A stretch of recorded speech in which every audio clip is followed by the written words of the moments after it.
Narrate the first of 5 evocative programmes tracing the migration of a swallow from the southernmost tip of South Africa to a farm in Scotland in Soundscape, The Swallow's Journey.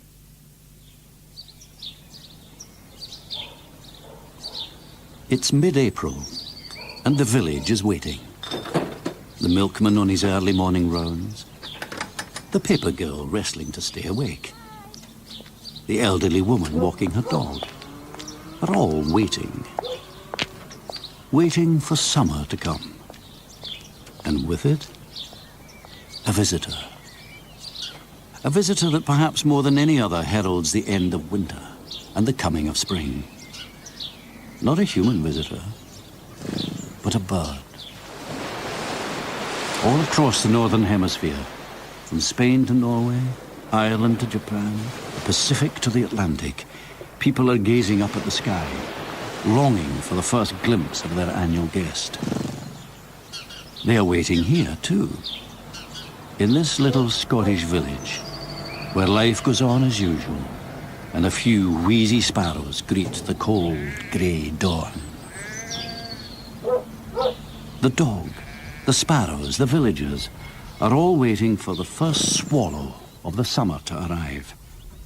Back from her African winter quarters, back after one of the longest journeys made by any living creature on earth, back home to little Cultane. This is the story of that swallow and her epic journey from the southern tip of Africa to this quiet little village in the heart of Scotland. The story of how a bird weighing no more than a small coin travels more than 5,000 miles across land and sea to reach a destination.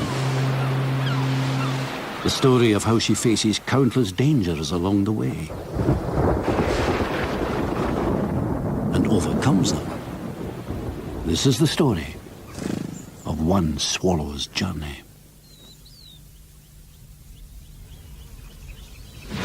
It's January, and our swallow swoops back and forth, hawking for insects over the dry South African savannah. There are plenty of flies, but it's the fat-rich beetles and ants that are the real treats at this time of year. It's the height of the southern summer, and as close to paradise as she'll ever get. She has sunshine, food, water, and the companionship of millions of other swallows, all enjoying their winter break in the sun. But she is beginning to feel restless. Her instincts are telling her to leave this paradise, to embark on a journey which will test her skill, stamina, and endurance. A journey that she may never complete. For in this journey, she is more likely to die than to achieve her goal.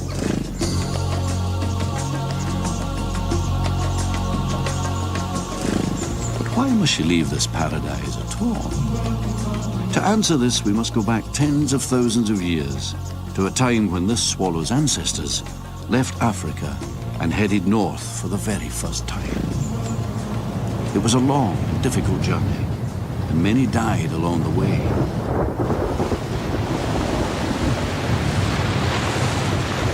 But some made it to a land far to the north, a land we now call Europe.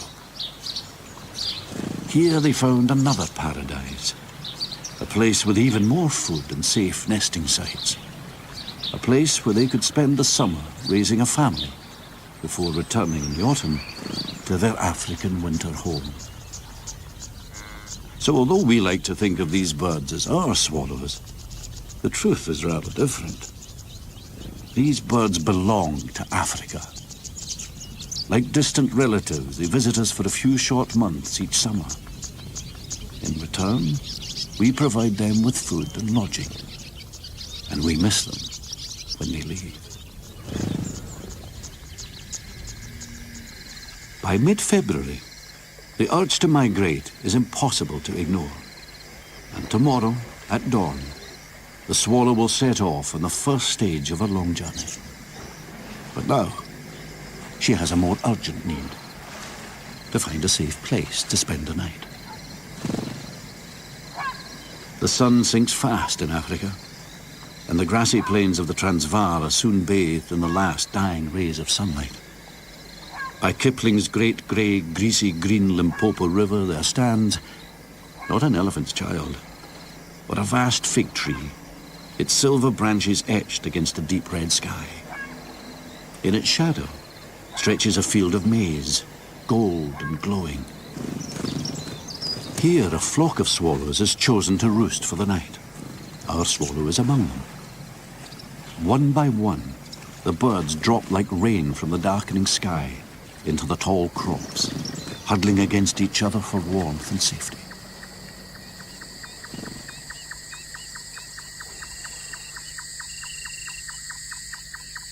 From a sea of gently waving grass, nightjars and crickets sing a rough-edged, even song, a prelude to the night's activity. For our swallow, darkness brings no quiet rest.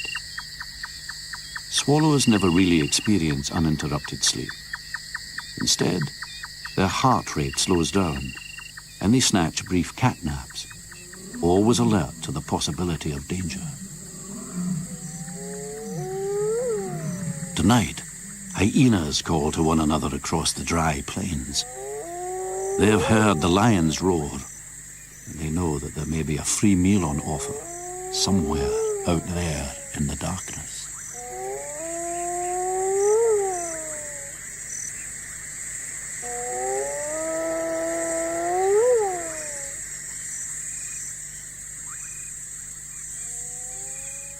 Just before daybreak, there is a brief period of still, calm quiet. Then, as the cold blue light signals another African dawn, a pair of fish eagles greet the day from their high perch above the water. These birds are the king and queen of the Limpopo, magnificent creatures whose snow-white headdress gives them a regal air of authority. They stare down at the river with piercing dark eyes. Bubbles are breaking on the surface. The bubbles are produced by a family of hippos, barely visible below the surface of the river. Perhaps they are calling in response to the eagle's cries. Or maybe, as local people believe, the hippos are telling each other jokes, and when they can restrain their laughter no longer, it erupts on the surface in a stream of bubbles.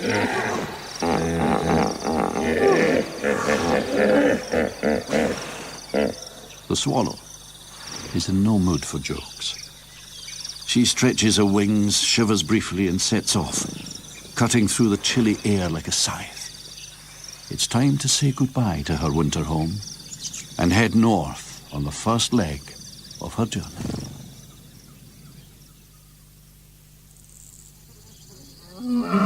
You'd be forgiven for thinking that lions and swallows don't have all that much in common, but both do one thing very well indeed: hunt.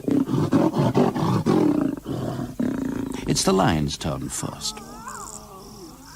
The smaller cubs aren't eating solid food yet and greedily suckle at their mother's teats. But the rest of the pride is hungry. The victim is a zebra, which has strayed from the safety of the herd.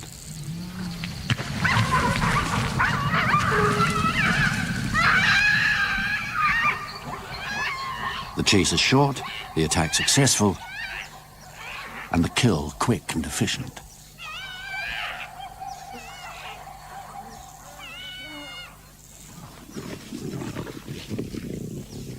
An hour or so later, the lions have eaten their fill, and it's time for the cleanup squad to get to work.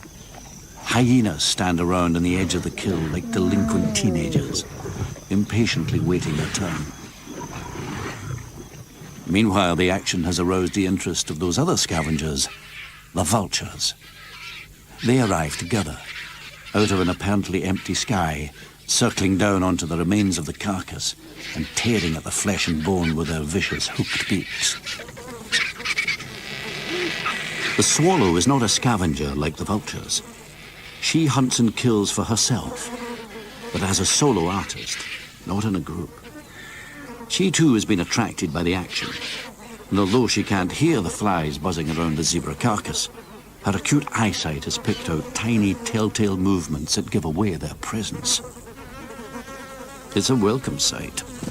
After leaving the roost at dawn, she's already flown almost 50 miles north, with only a few tiny morsels grabbed in mid-air to satisfy her appetite. Now she needs to refuel with something more substantial. Time for breakfast. Beak open, wings swept back, the swallow dives down towards her prey.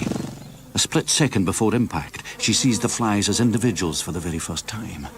Then she strikes. Beak and fly make contact. Beak snaps shut. Fly feels the impact. Its world goes black. Another few milligrams of food, another calorie of energy. Fuel for another few hundred meters on her long journey north. It's a journey that will take the swallow almost 2 months. Today, she follows the course of the mighty Limpopo along the border with Zimbabwe towards Mozambique and the Indian Ocean. In a week or two, she will reach the cradle of evolution, the Rift Valley, where Maasai tribesmen sing and dance to their traditional songs. Then she must cross the world's greatest desert, the mighty Sahara, finally reaching the sanctuary of a North African city where the faithful are called to prayer.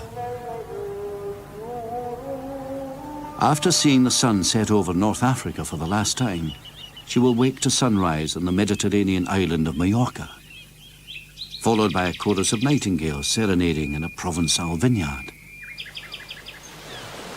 A few days later, she will cross the Channel from Cap Gris-Nez to the White Cliffs of Dover, almost home at last.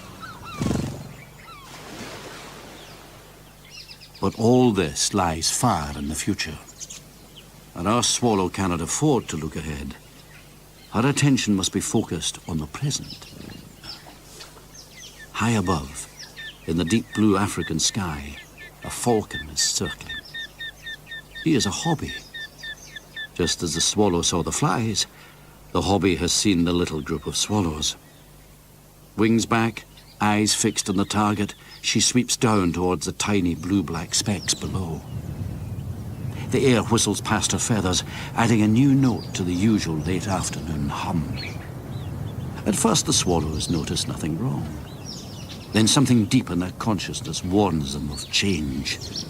Each swallow speeds up their flight. Each begins to glance right, left, above, below, above. That is where the danger lies. There's a cry of alarm, but for one swallow it's already too late. It's over in a couple of seconds. For one bird, the journey which had only just begun is over. Our swallow has been lucky. She was not the hobby's target, not this time, though she did feel the rush of air as he swept past and heard the sickening thud of the impact. She has learned a useful lesson. Keep alert, keep aware, keep focused. But if she fails to survive today, there is no tomorrow. So here we leave her, flying high above the great grey, greasy green Limpopo River as it glints in the late afternoon sun. Heading north, our swallow's journey has just begun.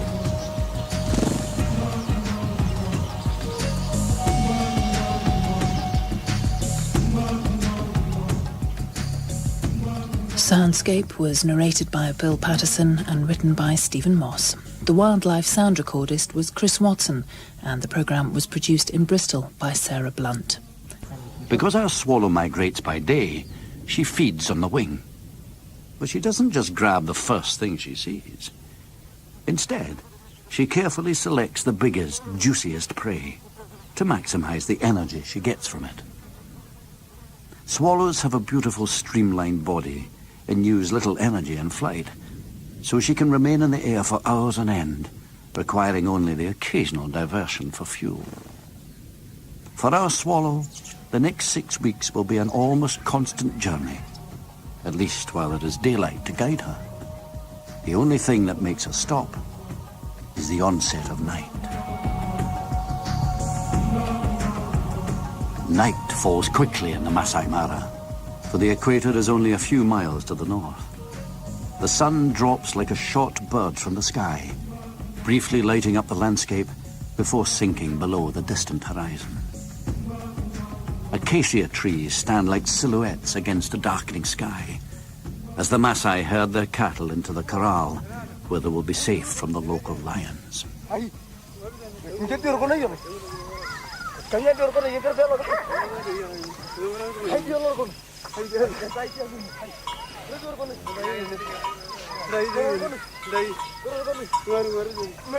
As the cattle amble slowly towards their enclosure, the swallow also looks for a place to spend the night. This time, she is alone. She's become temporarily separated from her fellow travelers. She flies towards one of the Masai huts, swooping low across the ground before breaking at the very last moment, diving into the tiny hut and sweeping up towards the eaves, where she comes to rest, gripping on some straw. Here she'll spend the night, whilst outside, beneath a sky filled with stars, the Masai dance and sing to celebrate the end of the day.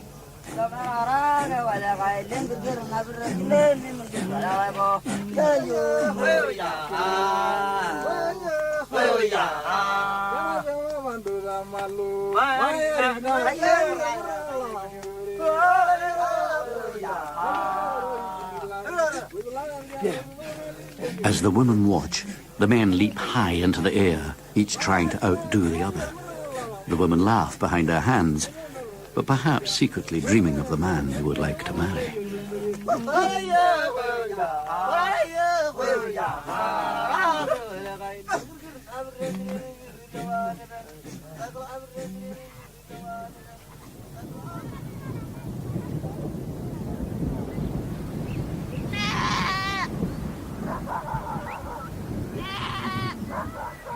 Dawn arrives, grey and cloudy.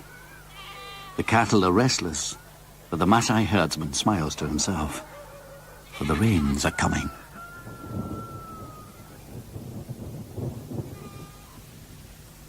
Rains are good news for the Masai and their cattle. It means there will be plenty of grass to feed on in the next few weeks. They're good news too for the local lions, who love hunting in the rain, as it masks their prey's sense of smell and makes them easier to catch. Rain is even good news for the group of English tourists who are exhausted by day after day of baking sun and long for some real weather, as they call it, to remind them of home.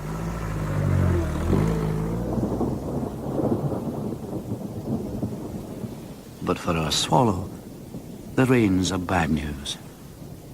All birds must surely hate rain. It soaks their feathers, cools their body, and if it persists, can result in death. The urge to migrate is a strong one, though, so the swallow heads out of her resting place and into the damp morning air. As she flies northwards, a curtain of black looms up ahead. It's a huge cloud, hanging from the sky like a dark shroud, ready to plummet to the ground below. She speeds up, determined to cover as much ground as possible before the weather forces her to stop.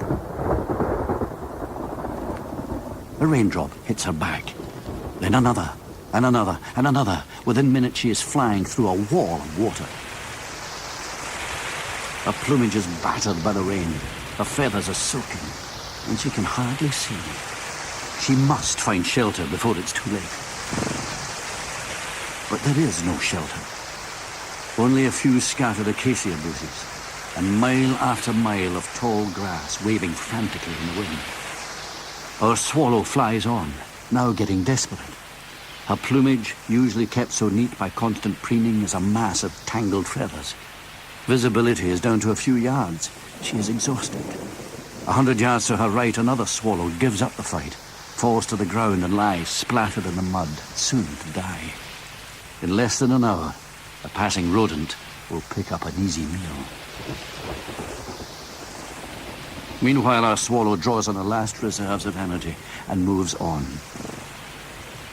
Barely a mile away, in the middle of the savannah, stands an ancient baobab tree, its branches contorting into the air like a sumo wrestler frozen in time. The swallow is struggling. She strains to see through the rain and catches a glimpse of the tree ahead. She banks, twisting her tail like a rudder, and plummets down towards shelter and safety. A fork of lightning shoots down from the sky, lighting up the landscape as she crash lands beneath the branches. Seconds later, there is a thunderclap so loud it deafens her for a moment or two. She shivers, throwing the droplets of water off her feathers, and then, with what little strength she has left, fluffs out her plumage in an attempt to bring some warmth back into her tiny body. It has been the most dangerous leg of her journey so far. But for now, at least, she is safe.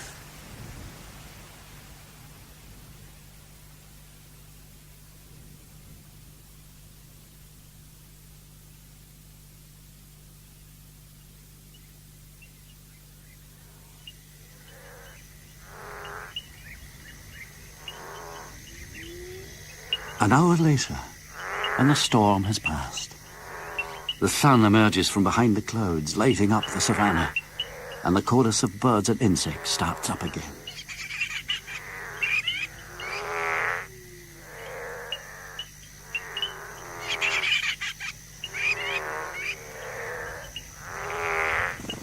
The swallow moves away from her sheltering place and onto the outside of the baobab tree. Using her beak, she rearranges and cleans her matted feathers.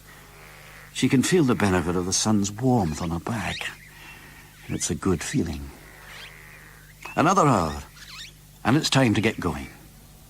She flies around the tree for a few minutes, picking up insects as she goes, then veers off, north, once again. In the late afternoon, she glimpses a vision ahead. Huge body of water. It is Victoria, the largest lake in Africa. Over 3 times the size of Wales, Lake Victoria is a massive body of water, virtually an inland sea.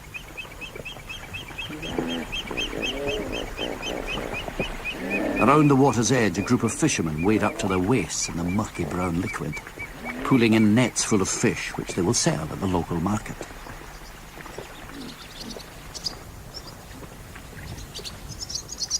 Across the shimmering surface of the water, she can see thousands, perhaps millions of tiny specks. Not flies this time, but swifts, martins, and swallows, avidly feeding on the billions of insects that mass around the edges of the lake.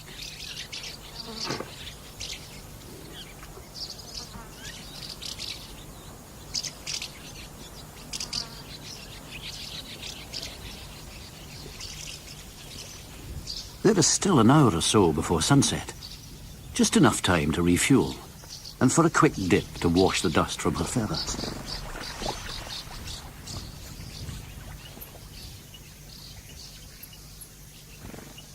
Then at dusk, she heads along the edge of the mighty lake to a vast reed bed.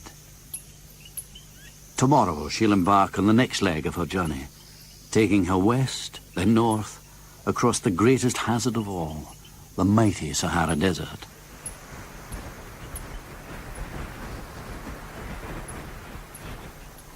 But for now, our swallow can rest. And so, along with several 100,000 of her fellow creatures, she finds a roosting site among the weeds. Just as the glowing sun falls below the horizon, a burst of colour fills the lake, a reflection of the sun burning orange, russet and gold. And so it is here that we must leave our swallow, as she settles down to a long and very welcome night, safe among the reeds.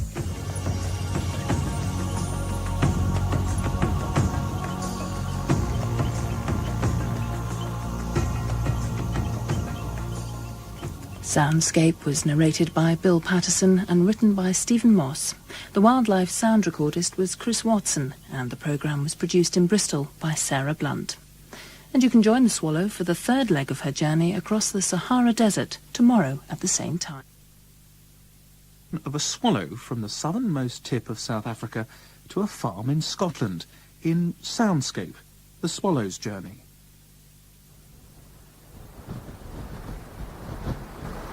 There is a place which stretches from the Atlantic Ocean in the west to the Red Sea in the east.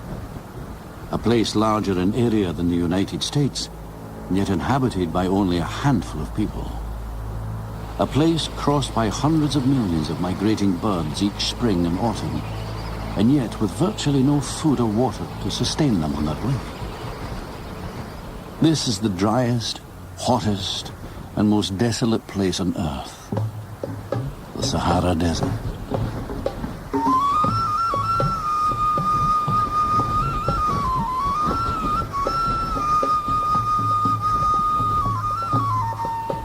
Like many generations before her, our swallow must cross this vast, inhospitable land. If she is successful and gets to the other side, she'll reach the shores of the Mediterranean Sea, with Europe virtually in sight.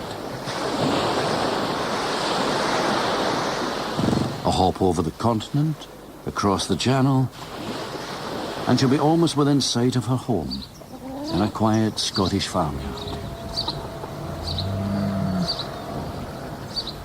But if she fails to make the crossing, she will be dead.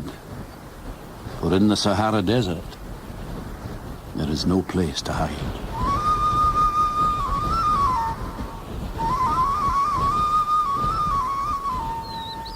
It's now more than a month since our swallow left her winter quarters at the southern tip of Africa and began her long and eventful journey north.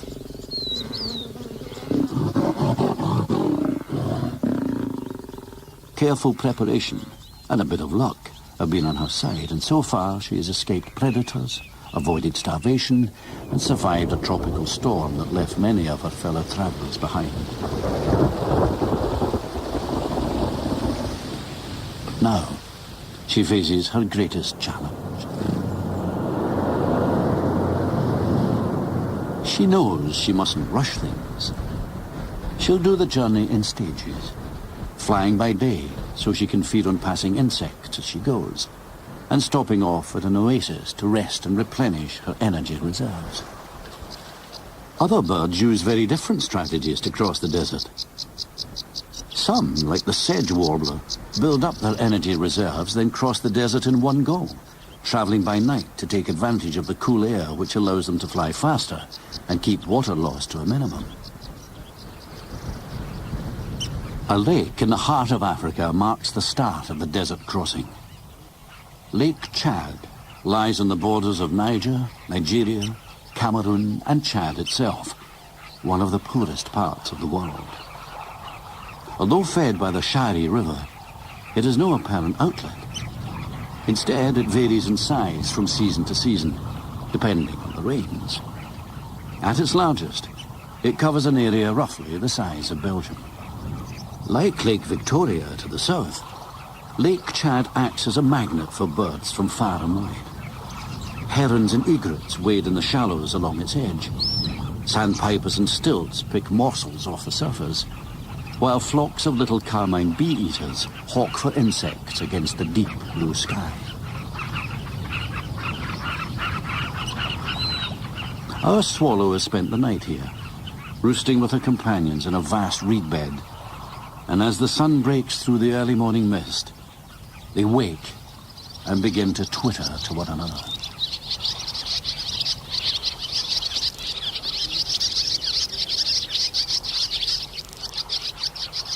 As always, it's hard for our swallow to leave such a paradise, but she must. Although the lake supports millions of birds each winter, there are simply not enough resources for all these visitors to stay here and breed. So many, like the swallow, must move on north to find a less crowded place to raise a family. Their departure is a dramatic sight, though in this remote part of Africa, there are only a few locals to witness it. As dawn breaks, there's a faint murmur. It's the fluttering and rattling of wings. Gradually, this grows louder and louder. Then a cloud of swallows explodes out of the reeds. They rise straight up like a squadron of helicopters, spread out, turn in a half circle, and set off northwards. And somewhere, amongst this noisy throng is our swallow.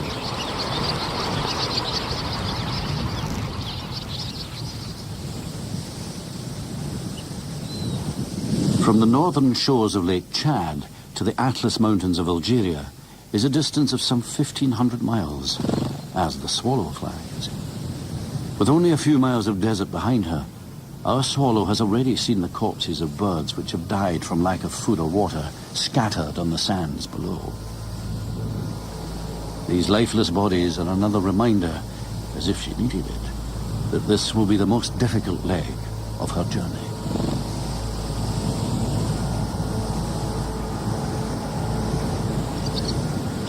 As if to console her, the swallow seeks company, not just of her own kind, but other birds that choose to migrate by day. Amongst these are swifts and house martins, and a flock of European bee-eaters, gaudy and colourful as they hawk across the sky. Far below, a lone herdsman squints up at the small flock of birds passing overhead, and pauses for a moment to wonder how they navigate the seemingly endless sky. He may never know the answer, that in fact they use a combination of methods to find their way. Just as night migrants navigate by the stars, day travelers use the sun as a compass. The birds also take advantage of the Earth's magnetic field to guide them, especially when the sky is cloudy.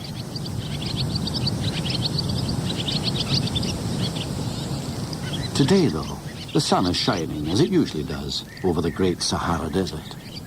The loose flock of birds flies on, focusing only on the horizon ahead. There's not much to see when you're crossing the Sahara. Only the constant movement of the sandy ground below tells our swallow that she is making progress. Perhaps surprisingly, it takes only 3 days to complete the journey across the desert. But in order to survive these 3 exhausting days, our swallow has put on roughly 1/3 of her weight as extra fuel. Despite this, she still weighs less than an ounce.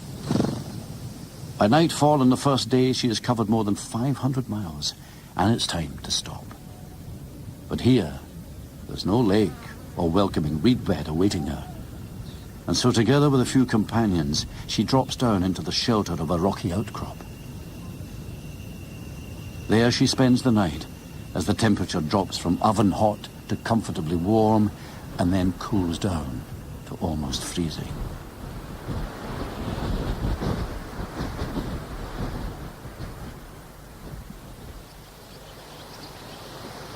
The next day follows the same pattern. Rising with the sun, traveling with a loose flock of other birds, and roosting once again in the shelter of a rock.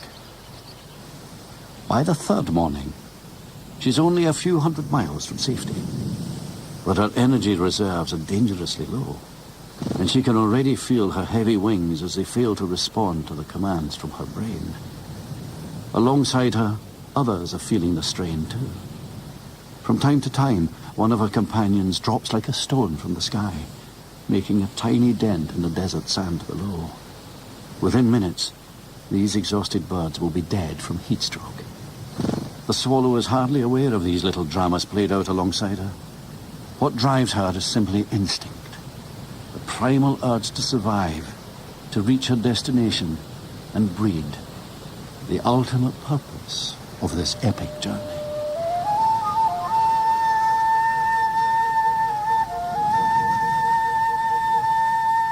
Salvation comes, quite literally, out of the blue. One moment the horizon is a featureless line of yellow sand and heat haze. The next, it ruptures into a jagged, uneven image. What the swallow has seen, although she does not yet realize it, is an oasis. By some miracle, hundreds of miles into the desert, there is water. It was here that during the Second World War, Italian and German soldiers stopped to rest from the long campaign. Almost hidden in the sand, the gun turret of a tank sticks out like a fallen telegraph pole. As our swallow gets closer, she starts to make out a row of palm trees, below which lies a shimmering sea of blue. Water. To the swallow, the difference between life and death in the desert. A Bedouin herdsman and his camels sit beneath the palms, taking what shelter they can from the heat of the midday sun. The herdsman strains his eyes to make out a line of approaching dots. Minutes later, he hears the chattering of the flock of birds and watches as they swoop down over the water to pick flies from just above the surface. Others take the opportunity for a welcome bathe, skimming their bellies just below the water. He smiles, amused by the antics of the swallows in the heat of the midday sun. As for the camels, well, they don't pay much attention. The swallow can afford to spend the rest of the day at the oasis, resting and recovering her strength. Next morning, she must complete the last stage of this leg of her journey, crossing the high Atlas Mountains. One major obstacle might seem more than enough to cope with. Now she has to face another challenge. Named after the ancient Greek giant who carried the sky on his shoulders as a punishment for defying Zeus, the mighty Atlas Mountains divide the Sahara from the Mediterranean Sea. At their peak, they reach a height of more than 13,000 feet, more than 2.5 miles, and extend like some mighty colossus across Morocco, Algeria, and Tunisia.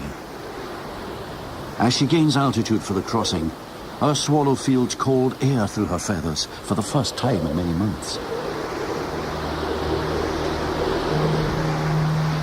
Like the desert, the mountains are filled with an eerie quiet, apart from the distant howl of the wind through the high passes. With every movement of her wings and every breath she takes, the swallow feels as if she carries the whole weight of the sky on her frail body. She longs to rest, but knows this is too dangerous, and so somehow finds the energy to fly on.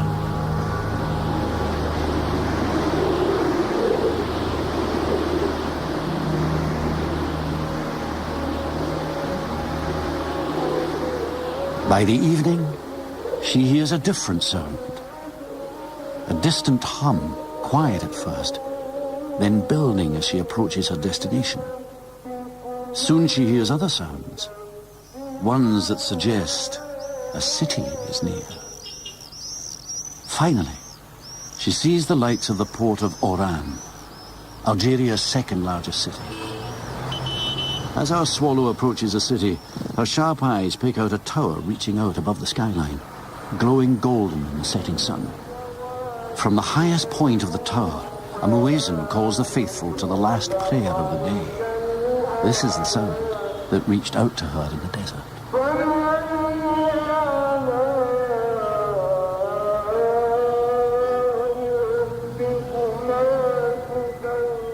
Like the faithful Muslims, the swallow is drawn by the sound and heads for the golden minaret, a perfect place to rest for the night. Somehow it seems fitting that she should find a place of sanctuary at the end of her epic struggle across the mighty Sahara. She has survived the hardest test of all, but there is no time to waste. Tomorrow she will set off again. This time her challenge will be not the desert, but the Mediterranean Sea.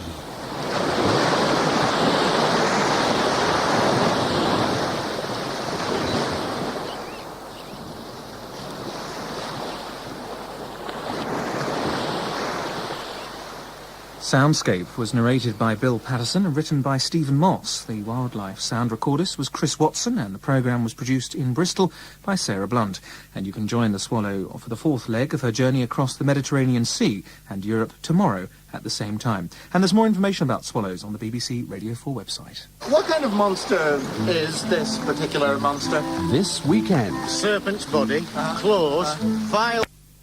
Bill Patterson narrates the fourth of 5 evocative programmes tracing the migration of a swallow from the southernmost tip of South Africa to a farm in Scotland in Soundscape, The Swallow's Journey.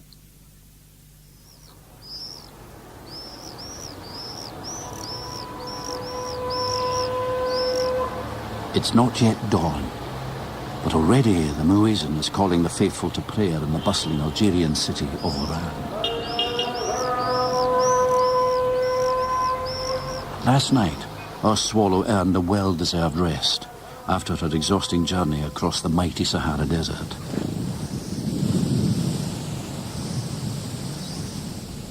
It is now many weeks since she began her migration from South Africa, but she can't afford to hang around, for yet another challenge lies ahead. Today, she will begin her journey across the Mediterranean Sea to France, and then it's just a short hop away from her nesting site and home.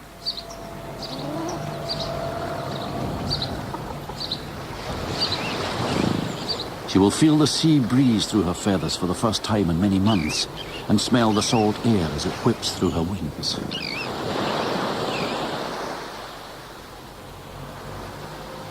So before the sun strikes the golden tower of the minaret, she is up and away, leaving the call of the muezzin far behind.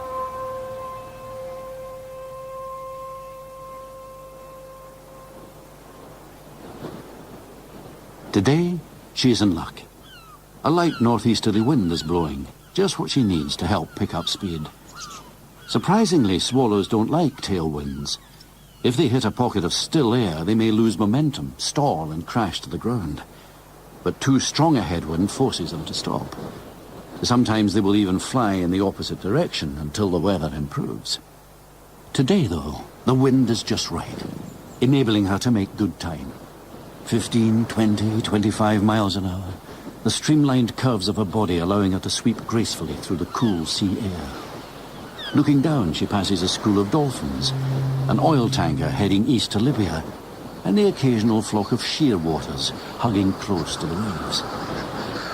They too are on a journey, back from a fishing expedition to a rocky island off the coast, where they will raise their own young. For our swallow, traveling across the open sea can be dangerous. If she flies too low, a sudden wave could engulf her and sweep her down to a watery grave. If she flies too high, the winds may be too strong to her progress. So she plots a middle course, as always using the sun and her internal compass to guide her on her way. By late afternoon, she glimpses her next destination, rising up out of the blue in the distance like an approaching ship, the island of Mallorca.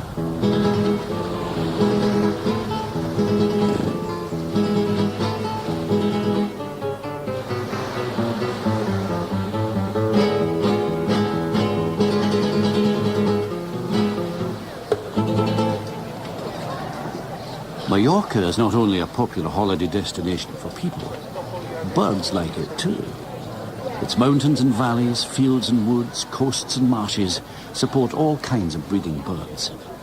For a passing migrant, the island provides a convenient resting place, halfway across the Mediterranean Sea, between Africa and Europe.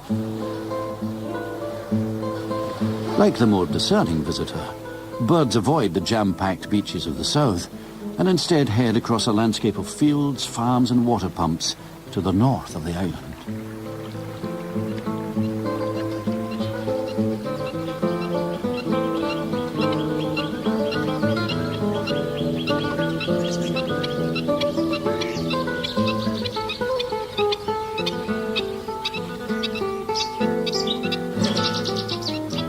Situated just behind the northern coast, Salbufeira Reserve is a popular spot for local school children, bird watchers, and of course the birds themselves. Black-winged stilts prance across the marsh on impossibly long legs, while plovers and sandpipers chase around the mud, picking off morsels of food. In the reed beds, an orchestra of warblers tunes up for the evening performance. More sedate and prolonged than its dawn counterpart, this chorus is in many ways more satisfying to the ear. Nevertheless, passions are running high, as setties, mustached and great reed warblers compete, not with each other, but with fellow males of their own species to defend a territory and win a mate. Their performance is no idle game, but a life-or-death battle to mate and breed, and so pass on their genes, including this ability to compose complex and beautiful sounds, to their offspring.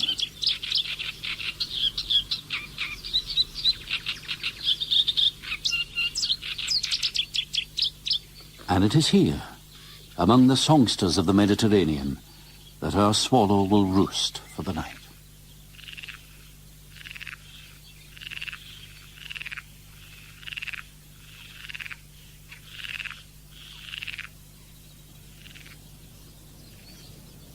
Next morning, another early start. Her exit route follows the Boca Valley, a deep chasm cut through the northwestern mountains. Here, every spring, the arrival of tens of thousands of migrant birds attract dozens of British birdwatchers. Although it's still early, the morning sun is stronger than at home, and one or two of them wipe the sweat from their brow as they trudge up the rocky path towards the valley.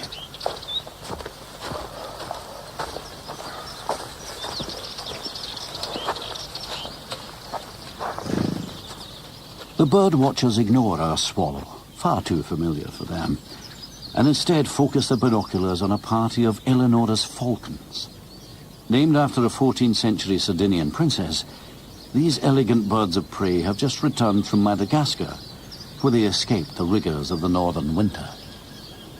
Eleanor's falcons are famous for delaying their breeding to coincide with the autumn passage of songbirds through the Mediterranean, a ready supply of food. In spring, they prefer to feed on dragonflies, which they catch in mid-air, grabbing with their talons and passing them into their mouths in one exquisite movement. This morning, though, one of the falcons fancies something a bit more substantial. One moment our swallow is feeding in the warm morning air. The next, she almost becomes the falcon's breakfast. As sharp claws begin to close on her tail feathers, she instinctively jerks forward, just beyond the falcon's grasp.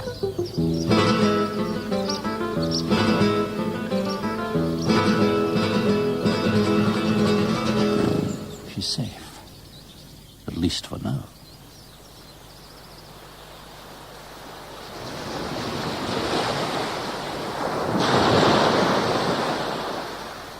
After another long day over the sea, our swallow reaches southern France. Here, in vineyards more picturesque than any holiday brochure, nightingales sing as evening falls.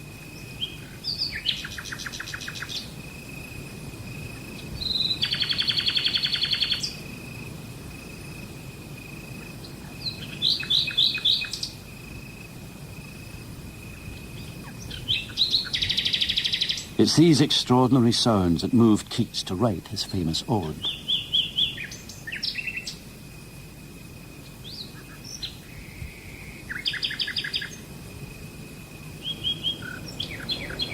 As the nightingales fill the twilight air with song, local villagers saunter down to the cafe for a quiet drink and to talk over the events of the day.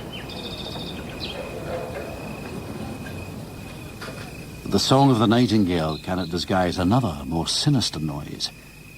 In the fields and orchards across the valley, gunshots echo in the gathering gloom.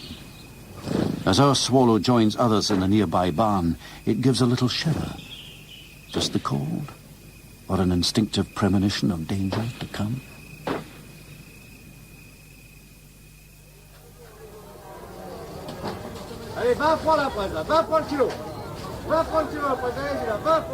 Next morning in the nearby market town, local farmers gather to sell their wares. Amongst the olive oils, wines and cheeses, there is a row of small jars, each bearing a handwritten label, each containing a small morsel of meat. These are thrushes, robins, and yes, even nightingales, short and pickled to satisfy the taste of so-called gourmets. For although there is not enough meat on a swallow to satisfy anyone's appetite, the hunters are not the most discriminating of men. For them, any moving object is fair game, and a low-flying swallow provides perfect target practice.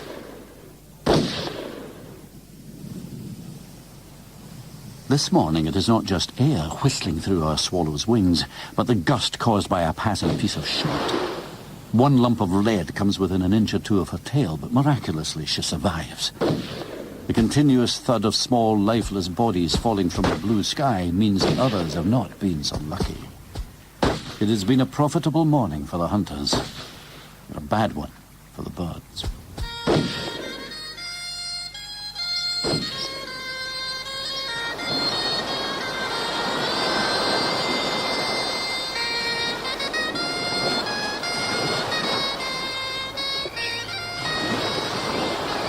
3 days later, after crossing a full length of France, our swallow arrives safe but exhausted on the shores of what we call the English Channel, but locals refer to as La Manche. Now she is almost within sight of home. You can glimpse the white cliffs of Dover across 30 miles of sea on a clear day.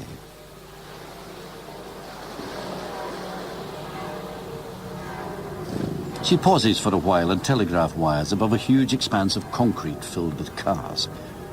High up on her perch, the swallow basks in the warmth of the early morning sun, rearranging her feathers with her bill. And then, like an acrobat in a high trapeze, she reaches up over her wings and scratches her head to remove any loose dust from the journey. Below her in the car park, the shoppers have arrived early, eager to get the best bargains at the huge hypermarket. As dads bow under the weight of crates of beer and mums search out spring bargains, a small child wanders across the tarmac below. He is lost, and for a moment, all the cares of the world are upon him. Our swallow hears his cries, but they mean nothing to her. Similarly, she ignores the sounds of chattering customers queuing for freshly baked bread, a distant fountain in the village square, and laughter coming from the cafe. None of these sounds distract her, for her sights are set on a distant band of blue, just visible from her viewpoint, high above the ground.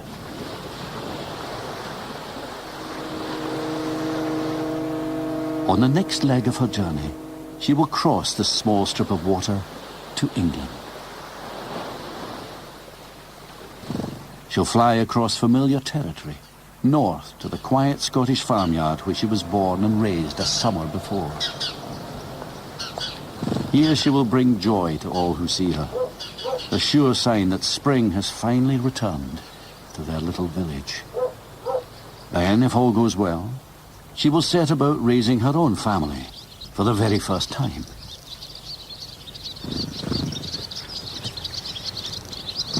Before departing once again on yet another epic journey, all the way back to Africa.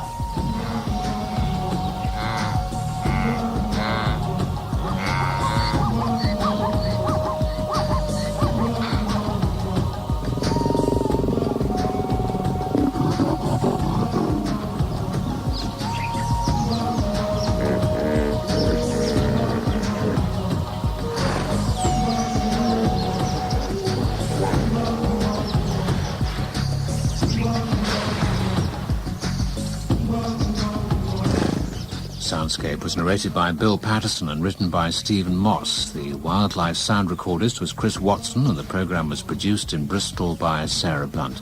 And you can join the swallow for the final leg of her journey tomorrow at the same time. You may like to know that there's more information about swallows on the BBC Radio 4 website at www.bbc.co.uk/Radio4. Now, Bill Patterson narrates the last of 5 evocative programmes tracing the migration of a swallow from the southernmost tip of South Africa to a farm in Scotland in Soundscape, The Swallow's Journey.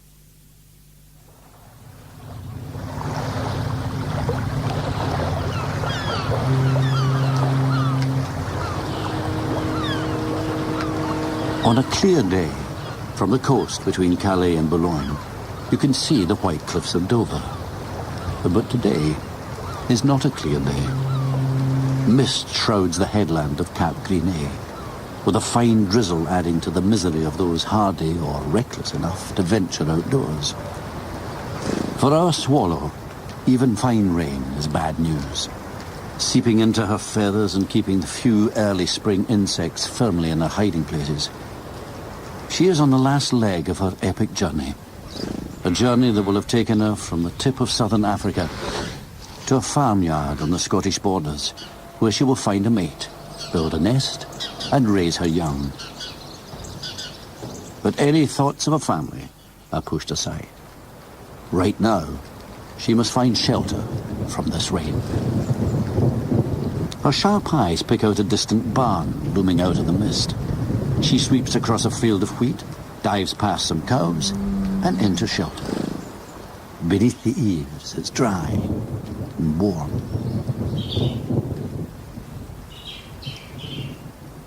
At last, the rain begins to stop.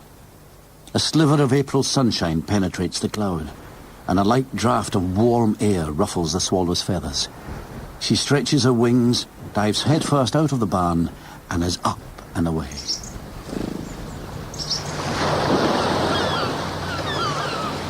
Out in the channel, the mist has cleared, and it's a fine spring morning. Even so, the swallow must keep her wits about her. This is the busiest shipping lane in the world, and flying low, she must take care not to be sucked into the slipstream of a passenger ferry. An hour later, having beaten the ferry, she has reached our shores. Today, there are swallows over the white cliffs of Dover.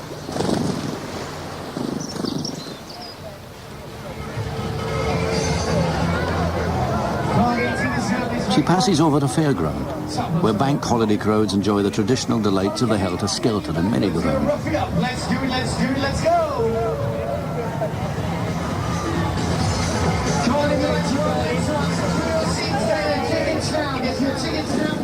No one notices the small bird passing just over their heads. Green 6 and 8, 68. Green 7 and 5, 75.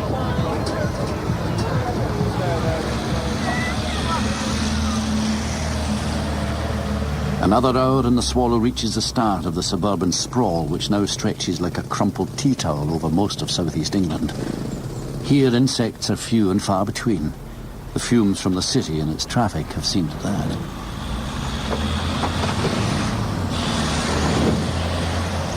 The swallow is getting hungry, so she keeps one eye out for the telltale glint of water beneath. Ignoring the rivers and open-air swimming pools, she suddenly spies a familiar landmark. Stretched out ahead, she can see a broken line of silver grey, a chain of gravel pits and reservoirs dug after the Second World War to provide gravel for roads and water supplies for a growing city. Not perhaps the most beautiful view, but for the bird, a welcome sight. Time for lunch.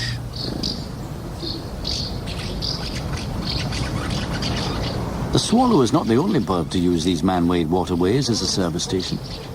It's still too early for swifts, but little flocks of house martins and sand martins, the swallow's closest relatives, are already vacuuming up the insects that gather above the water.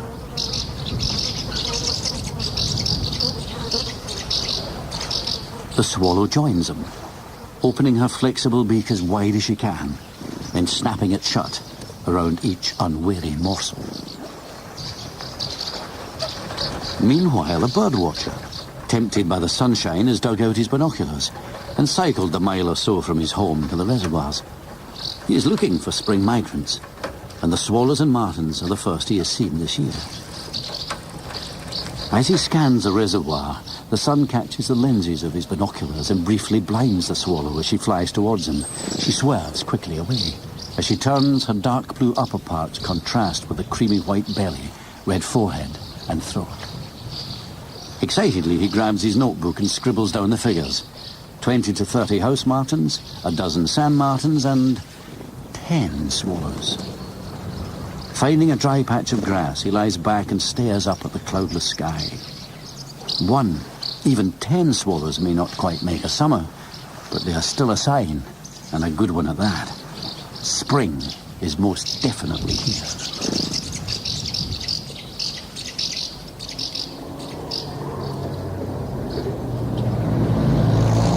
Our swallow has no time for resting.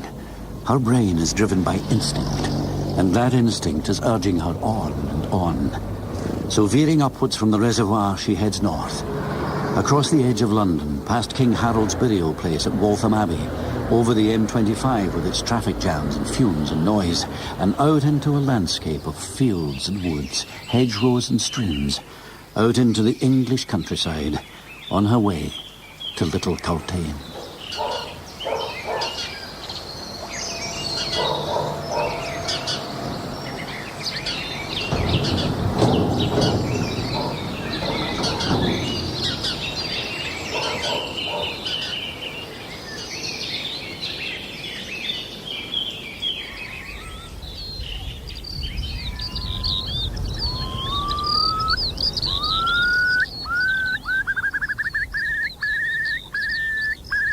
3 days later, our swallow has flown the length of England and is close to the Scottish border and to home. During this, the final stage of her journey, she uses visual clues to find her way, following the lines of rivers and hills, adjusting her direction a little to the east here, a turn to the west there, as she passes familiar landmarks. She is over a very different landscape now, a wilder, more impressive one, with purple swathes of open moorland, hills and valleys, rivers and streams, a landscape where she can fly free through the cool, clean air, the smog and the fumes of the capital, now a distant memory.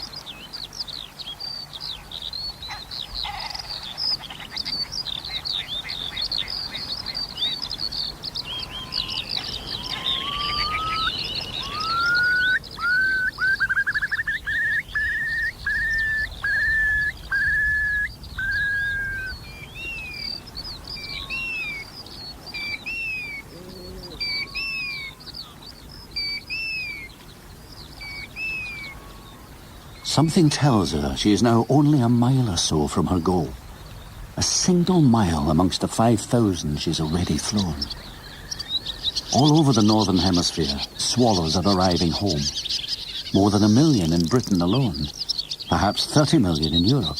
And tens of millions more in Asia and North America.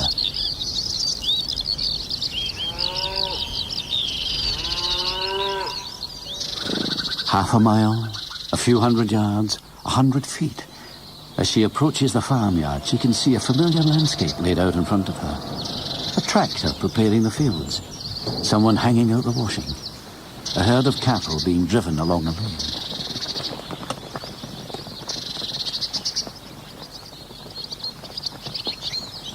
And she hears a familiar sound, too. Another swallow comes up behind her, flies alongside, and twitters in recognition.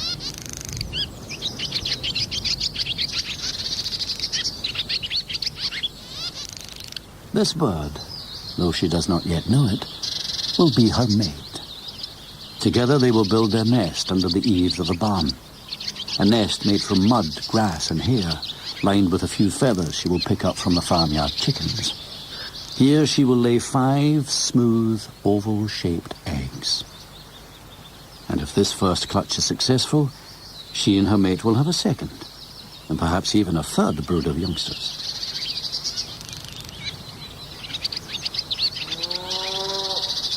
But all that is far in the future. Now she simply enjoys the feeling of safety, having achieved her goal by getting back home. High above, a peregrine falcon, the world's fastest predator, is circling looking for prey. But the swallow knows that peregrines prefer pigeons to small birds, and besides, she has now reached the safety of the farmyard, where no peregrine would ever venture. As she swoops down with her new mate, the farmer and his wife look up from the work. They have heard the swallow's calls before they see them, and it takes them a moment or two to realize who their new arrivals are. They smile at each other, and then go back to their work. Spring is here, at last. But another pair of eyes is watching too. Not the peregrine, but the farmyard cat. Always on the lookout for an easy meal. He notices the pair of swallows as they swoop up into the barn and perch on one of the beams. Slowly he slinks past the abandoned tractor in the yard and into the barn. He has all the time in the world. They, perhaps, only a minute or two to live. Paw by paw, step by step, the cat approaches the swallows. Caught up in the first stages of courtship, neither bird notices the cat as he moves in nearer. Closer and closer. 5 feet, 4 feet, 3. He arches his back and pulls back his legs, ready to pounce. The future of not just one, not 2, but perhaps 15 or 20 swallows depends on the next few moments. Our swallow takes a step back from her suitor on the beam. Turning her head, she notices a vaguely familiar shadow in the far wall of the barn. And then it moves. Her brain switches from courtship to danger mode. Instinctively, she shoots out her wings and opens her mouth, uttering a loud, piercing zwick. At that moment, she and her partner launch themselves off their perch and into the air. The cat leaps. There's a flurry of feathers and fur. The cat is too late. The swallows are already outside the barn, shooting high up into the sky. And as they do, the sun comes out from behind a cloud and lights up that electric blue plumage. Left behind in the barn, the cat swipes at a single feather as it drifts slowly to the floor. The swallows have survived and are about to embark on the next stage of their lives. The journey from Africa may have been tough, but now the hard work really begins. For our swallow, there can be no rest. In a few months' time, in early September, she, her mate, and their offspring will gather on the telegraph wires outside the village post office, twittering to each other in a state of frantic excitement. Every few minutes they will launch themselves into the air, circle around as if on a trial run to depart, and then return to their perches. Finally, at some unknown signal, they will set off, flying away over the fields and hills heading south. The farmyard will be quiet again, as those left behind wait for winter.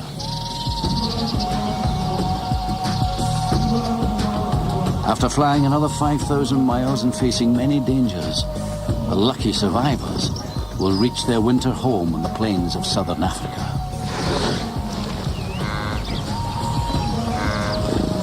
Will our swallow be with them? Perhaps. Perhaps not. For the moment, the future is of no concern. After her long journey, the swallow can afford to enjoy the present. She can feel the warmth of the sun in her feathers, hear the twittering calls of her mate, and smell the familiar smells of the farmyard at Little Cocktail. It's good to be home.